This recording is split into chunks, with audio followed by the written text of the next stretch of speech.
everyone, my name is Kristen Hartman and welcome to my older adult oral video presentation for Social Work 501. The individual that I interviewed is a 65-year-old female, and I can say that I did learn a lot about Erikson's theory based on my interview. The stage that I'm going to focus on is stage 5, identity versus identity confusion. This stage occurs during the adolescent years of an individual's life. During this stage, an individual works towards exploring who they are and developing a sense of identity. It is normal for an individual to experience confusion on where they feel they belong and who they are. This confusion can be due to the uncertainty about a specific event or decision, or due to the influence from others around them, such as family and peers. Identity versus identity confusion, the adolescent years. The individual that was interviewed experienced the race riots during her years as an adolescent. She described this as a time that she began exploring her political interests, which is an example of her identity development. She also experienced a letdown when she asked a male to be her prom date, and he said no. This led her to not attending the prom. This letdown could have greatly affected her emotional state by feeling left out. However, her character of strength was evident when she handled this event by making alternate plans with peers, who were also unable to locate a date to the prom. She also experienced the conflict between her and her mother when her mother refused to allow her to attend Woodstock. Overall, she described her years as an adolescent as a time when drugs were becoming mainstream. She had no interest in drugs, which led her feeling as if she did not fit in. She described this time of feeling left out and not fitting in, the prime time of her beginning to really explore her identity. She stated that she always knew where she stood when it came to drugs and casual sex, but the fact that she felt left out and wanted to fit in led her to second-guess her decisions. This is a prime example of identity confusion, which will be further discussed in this presentation. She also experienced many challenges and accomplishments during this stage. She struggled with feeling accepted due to her having no interest in drugs and sex, which was a very popular thing during her time as an adolescent. Despite her early years in school being a struggle due to medical issues and lack of motivation, she completed high school with 4 years of perfect attendance, high grades, and being inducted into the National Honor Society. By the end of her high school years, she realized the importance of staying focused on her education. She also had a great interest in art and had a strong desire to attend the Moore College of Art. However, her father did not allow this as he felt that her job was to get married and maintain a family. According to a study done in 2012 by Sandhu Singh, Tung, and Kundra, both mothers' and fathers' attitudes are associated with adolescent identity formation.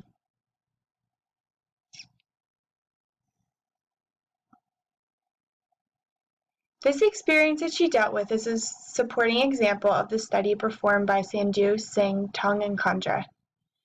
This study assessed the effects of parental attitudes on identity formation of girls and boys. Although the parental attitude affected both genders, it affected them each differently. For discussion purposes, since the individual that I interviewed is a female, the study found that females tend to commit to decisions prematurely without self-exploration when parents are overly controlling, much like the experience that she had when she decided to not attend college.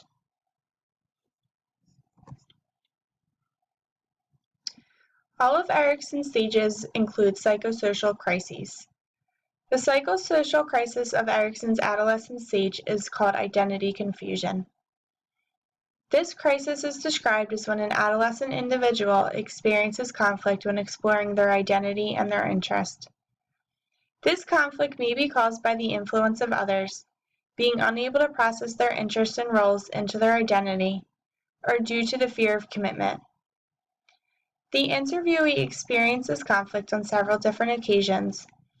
As previously discussed, she experiences conflict when dealing with the increase in drug use and sex, and when she decided to not attend college due to her parents' influence. She also experienced much diversity and differences during this stage. She dealt with a great amount of pressure from society on drug use and casual sex due to the period in time when she was an adolescent. Additionally, this was a booming time for race riots, which caused a lot of conflict between the whites and the blacks. She described a daily routine within her family of eating dinner with her family and watching the evening news together. This tradition allowed exposure to the traumatic events that were occurring within the world, including the Vietnam War and the assassination of Robert F. Kennedy and Martin Luther King. Although she was exposed to these events, she was able to utilize the support from her family, her religion, her teachers, school counselor, and her internal strength to separate herself from these events and remain focused on her goals. Additionally, she described these experiences as a motivation to become active in her community and make positive contributions. She volunteered in the Community Service Corps by tutoring young children and also in the Catholic Youth Organization at her church. This motivation can be viewed as a strength that she utilized to assist her in getting through the difficult times during her adolescent years.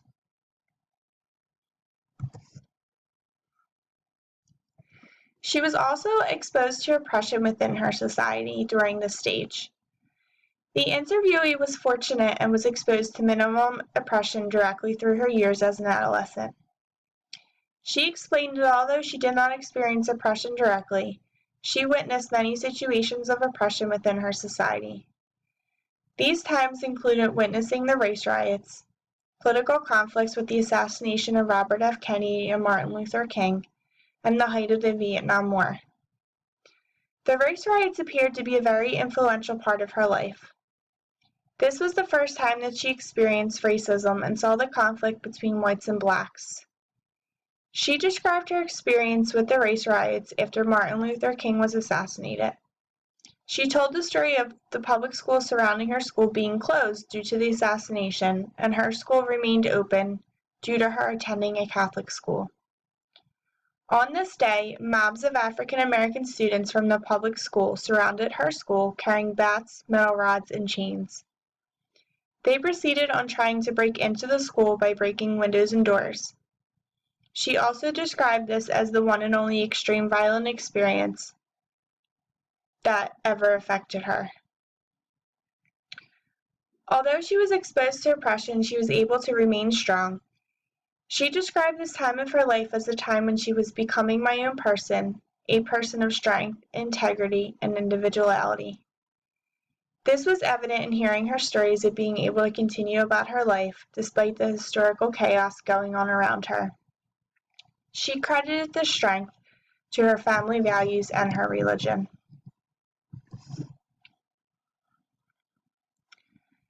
Although she carried strength in becoming her own person, the one thing that hindered her in developing her identity was the influence of her parents.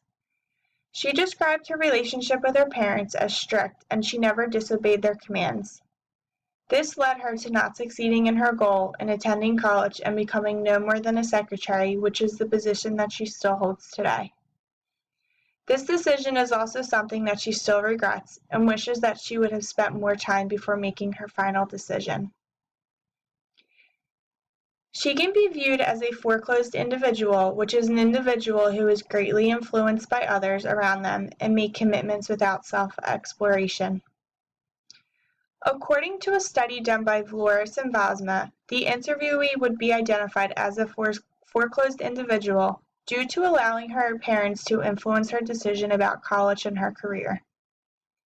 This can greatly affect her psychological well-being. When questioned if she felt as though this decision affected her happiness, she confirmed that although she loves her job, she still questions daily what her life would be like if she decided to pursue college. She wonders if she would be happier and feel more satisfied. This could support the findings that not dealing with an identity conflict leads to less of a psychological well-being. Although this relationship with her parents hindered her, it also supported her at times in overcoming the pressure from peers and participating in drug use and casual sex. Additionally, she received positive support from her school guidance counselor, her church, the Community Service Corps, and from close families within her neighborhood.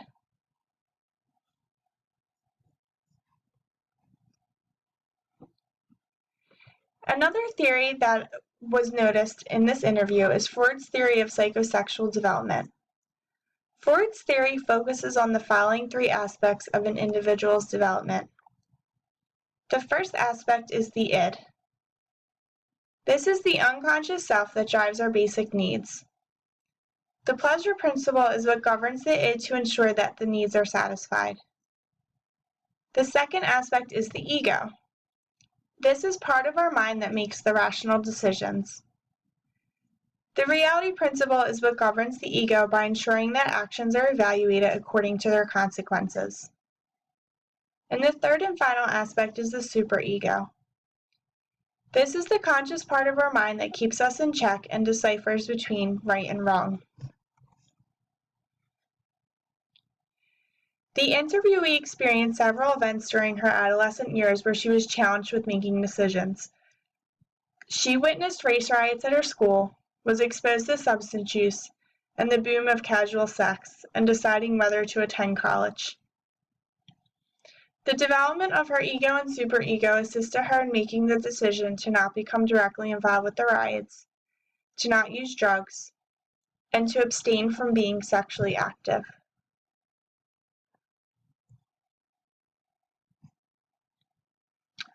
All theories of development contain theory limitations. The following three limitations are limitations that are present in viewing the individual that I interviewed in relation to Erikson's Stage 5 identity versus identity confusion. The first limitation is that every individual develops at different rates. Therefore, it can be difficult to place an individual into the appropriate stage strictly by age. Based on the findings in the interview, I feel that the interviewee dealt with identity conflicts through her young adulthood and adulthood stage, not just strictly in her adolescent stage. During her young adulthood stage, she began exploring her interest in committing to relationships and dealt with many breakups. She also went through several places of employment. These are examples of identity exploration in the sense of who she wanted to commit to a relationship and where her career interests stood. The second limitation is that every person's perception of development is different. Therefore, one person may view a behavior as being accomplished, whereas another person may have a different viewpoint. In regards to the individual that I interviewed, others may feel that her obtaining a job as a secretary was an accomplishment, whereas her standpoint on it was that this was not an accomplishment because she was more interested in attending art school and pursuing a college degree. The third and final limitation is that society plays an immense role in the expectations of ages. Times and expectations change, so what may be viewed as developmentally appropriate this year may not be developmentally appropriate next year. In the case of the individual that I interviewed, she graduated from high school and her father pressured her into beginning directly into the working field. This is something that may have been socially acceptable during that time, whereas it is socially acceptable for females to attend college in this current time, or it is also socially acceptable for them to begin immediately into the working field.